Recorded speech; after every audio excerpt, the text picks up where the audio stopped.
Good morning, students. Once again, welcome to the class 12 chemistry lesson. Students, today I am going to discuss one of the important segment of the lesson solution, and the name of today's topic is the colligative properties. बच्चों थोड़ा ध्यान से आप लोग सुनेंगे. ये जो colligative properties है ये solution lesson का एक बहुत ही important segments है. सॉल्यूशंस का जो नेचर है वोलेटाइल और नॉन वोलेटाइल, और जिसमें कि सॉल्यूट के मिलाने से उसके जो वोलेटाइल और नॉन वोलेटाइल नेचर है जिसको वोलेटिलिटी बोलते हैं, उसके नेचर में जो चेंजेज आता है उसके बारे में हम लोग स्टडी करेंगे. बेसिकली क्या होता है कि सॉल्यूशन में जब हम सॉल्यूट को मिक्स करते हैं तो उसके बिहेवियर में बहुत सारे चेंजेज आते हैं. तो जिस तरह के चेंजेज आते हैं उन चेंजेज की स्टडीज जो है हम लोग सॉल्यूशन के जिस सेगमेंट्स में करते हैं उसको वो जो है वो कॉलिगेटिव प्रॉपर्टीज के अंदर आता है. कॉलिगेटिव जो वर्ड है बेसिकली एक लैटिन वर्ड है. इसका मतलब होता है जैसे कि कॉलिगेटिव, आप देख रहे हैं कि इससे कलेक्टिवनेस का एक बोध होता है. तो को मीन्स टुगेदर एंड लीगर मतलब टू बाइंड. इसका मतलब ये हुआ कि इसमें उन सारी प्रॉपर्टीज को हम लोग स्टडी करेंगे जो सॉल्यूशन के साथ जुड़े रहते हैं जब उसमें हम लोग सॉल्यूट को मिक्स कर देते हैं. तो डेफिनेशन के तौर पे इसको ये भी कहा जाता है कि colligative properties are those properties which depend upon the number of solute particles, not on the nature of solute. Such properties are called colligative properties. Generally इसके 4 segments होते हैं. फर्स्ट है कि relative lowering of vapor pressure of the solvent. अगर मान लीजिए solution है तो सॉल्यूशन जो है सॉल्वेंट में सॉल्यूट को मिलाकर ही बनता है. तो उसमें अगर हम सॉल्यूट को मिक्सअप कर देते हैं तो इसका जो है ना वेपर प्रेशर जो है डाउन हो जाता है. Relative lowering of vapour pressure कहते हैं. तो इसके कैलकुलेशन, इसको क्वांटिटेटिवली हम लोग किस तरह से कैलकुलेट करेंगे, हम लोग यहाँ पर रॉल्ट लॉ के रूल्स को इस्तेमाल करते हुए इसके डिफरेंट वेपर प्रेशर के अनुसार से इक्वेशन बनाकर इसमें हम लोग इसका कैलकुलेशन करते हैं, जिसके अंतर्गत आप देखेंगे कि किस तरह से कौन कौन से एस्पेक्ट्स हम इसमें स्टडी करते हैं. दूसरा है depression of freezing point of the solvent. आपको मालूम है कि कभी कभी आपने सुना भी होगा कि जैसे मान लीजिए हम लोग अगर पहाड़ के ऊपर चले जाते हैं तो किसी भी देखते हैं कि बॉइलिंग पॉइंट्स ना कम जाता है, मतलब तुरंत ही थोड़े ही हीट में कोई चीज बॉयल होने लगता है क्योंकि उसका वेपर वहाँ एटमॉस्फेरिक प्रेशर कम होता है. तो अब आप देखेंगे कि यहाँ फ्रीजिंग पॉइंट, बॉइलिंग पॉइंट, इसका भी ऊपर जाना नीचे जाना. तो जैसे depression of freezing point of the solvent का फ्रीजिंग पॉइंट कैसे डिप्रेस होता है, elevation of boiling point of the solvent का बॉइलिंग पॉइंट कैसे अप हो जाता है. और एक तीसरा और सबसे इम्पोर्टेंट है, चौथा और सबसे इम्पोर्टेंट है, इस is the osmotic pressure of the solution. तो यहाँ हम लोग osmotic pressure of the solution के बारे में भी चर्चा करेंगे. यानी कि ये कॉलिगेटिव प्रॉपर्टीज जो है इसके अंदर हम लोग जो है 4 एस्पेक्ट की चर्चा करेंगे. Relative lowering of vapour pressure of the solvent, depression of freezing point of the solvent, elevation of boiling point of the solvent and osmotic pressure of the solution.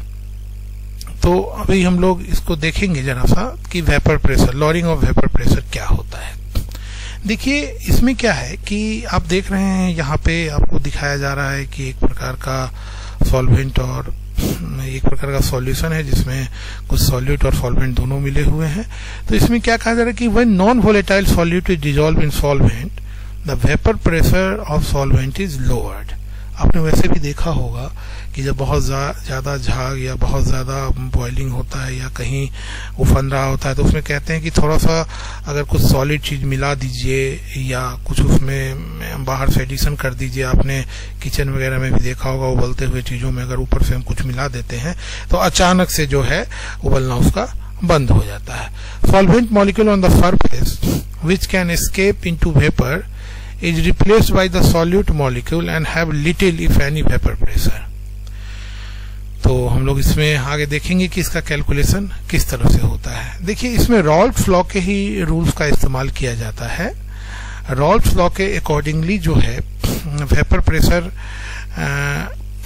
का सबसे पहले फर्स्ट इसमें कैलकुलेशन होता है और उसके अनुसार से होता है। जैसे आप देखेंगे इसके फर्दर कैलकुलेशन में इसमें है कि Raoult's establish that lowering of vapour pressure depends only on the concentration of the solute particle and it is independent of their identity.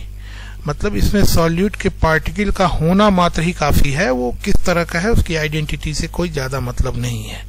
अब इससे पहले वाले इक्वेशन में आपने देखा कि जहां पर हम लोगों ने चर्चा किया था, यहाँ भी हम लोग देखेंगे कि किस प्रकार से वो इक्वेशन जो है कैरी ऑन होता है। यहाँ पर देखेंगे इस प्रकार का इक्वेशन। तो इसमें थोड़ा सा आप देखिए कि बेसिकली क्या होता है कि vapour pressure of the solution, mole fraction and vapour pressure of the solvent, इसके बीच में एक रिलेशन होता है P1 equal to x1 P1 not. तो यहाँ पर P1 नॉट जो है ये आपका जो है vapour pressure of the pure solvent हुआ, प्योर फॉर्म में, सॉल्वेंट के प्योर फॉर्म में, और P1 जो है vapour pressure of the solution हुआ, और x1 जो होता है वो mole fraction of the solute in that solution हुआ।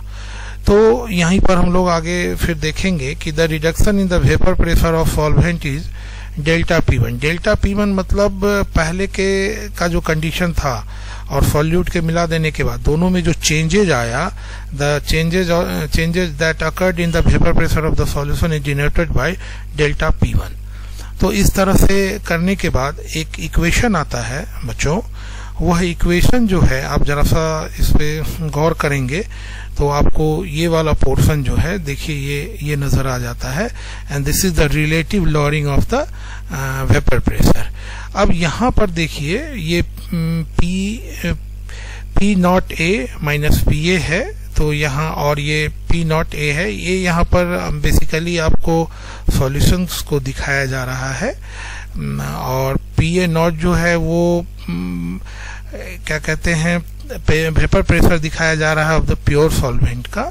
तो अब कितना उसमें रिलेटिव लॉरिंग हुआ, तो इसको PA not a minus PA by PA not a. अब यहाँ देखिए NB divided by Na plus NB। यहाँ NB जो है ये बेसिकली दिखाया जा रहा है कि ये जो सॉल्यूट की का जो अमाउंट, ये जो दूसरा उसमें जो जैसे कोई सॉल्यूशन 2 सेगमेंट से बनता है मिनिमम, तो मान लीजिए कि पहला तो PA है, तो दूसरा वाला जो सॉल्यूट का सेगमेंट इसमें मिला तो उसका कितना मोल फ्रैक्शन है, तो उसको यहाँ पर NB से दिखाया गया है।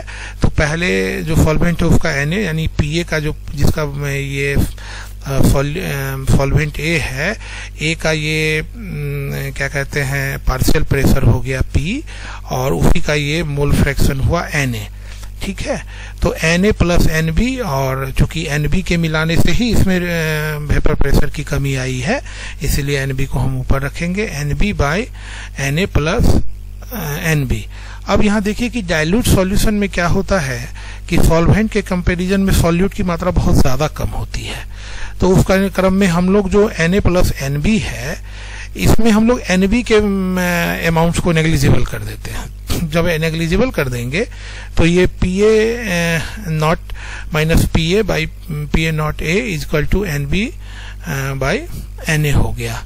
अब यहाँ पर ये देखिए WB multiplied by MA MB ये कहाँ से आया। देखिए बच्चों ये बेसिकली होता क्या है कि जब आप मोल फ्रैक्शन अगर किसी चीज का आप जैसे ये N दिया हुआ है तो बेसिकली ये मोल दिया हुआ है, ठीक है। तो इसको जब आप कन्वर्ट करेंगे नंबर ऑफ मोल्स निकालने के लिए, जब आप रियल टाइम मेजरमेंट करेंगे तो क्या होगा कि the weight of the solute divided by the molar mass हो जाता है, तो ये W2 बाई M2 हो जाएगा। अगर मान लीजिए 2 है तो ये B लिखना होगा WB बाई mb हो जाएगा। यहाँ भी देखिए WB/MB हो गया। ये बेसिकली NB जो सॉल्यूट है, इस सॉल्यूट का ये एक प्रकार का ग्रेटर सिग्निफिकेंस है। ये बता रहा है कि इस सॉल्यूट को जो है नंबर ऑफ मोल्स को हम लिख सकते हैं कि mass of the solute in the gram, that is obviously measured as a weight and divided by its molar mass।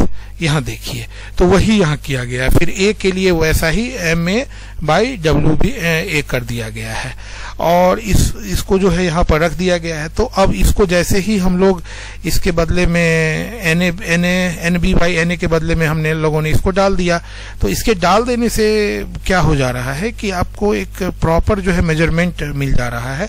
अब इसका जो एक सिग्निफिकेंस है कि अब इस फॉर्मूले का सिग्निफिकेंस क्या है, तो आप ये जान लीजिए कि अगर मान लीजिए जो है वेट W, जैसे WA और WB are the masses and MA और MB are the molar masses of the solvent and solute respectively. तो इसमें क्या होता है कि अगर मान लीजिए आपको किसी एक का अगर मेजरमेंट मालूम है तो आप दूसरे का निकाल सकते हैं सॉल्यूशन में। तो इस इक्वेशन की जो है ना सबसे बड़ी खूबी यही होती है। तो बच्चों ये तो एक प्रॉपर्टी था इसको समझने का कि how does the relative lowering of vapour pressure occurs. अब इसका जो है एलिवेशन ऑफ बॉइलिंग पॉइंट और डिप्रेशन इन फ्रीजिंग पॉइंट और चौथा जो है ऑस्मोटिक प्रेशर के बारे में हम लोग नेक्स्ट क्लास में देखेंगे। Thank you for your watching.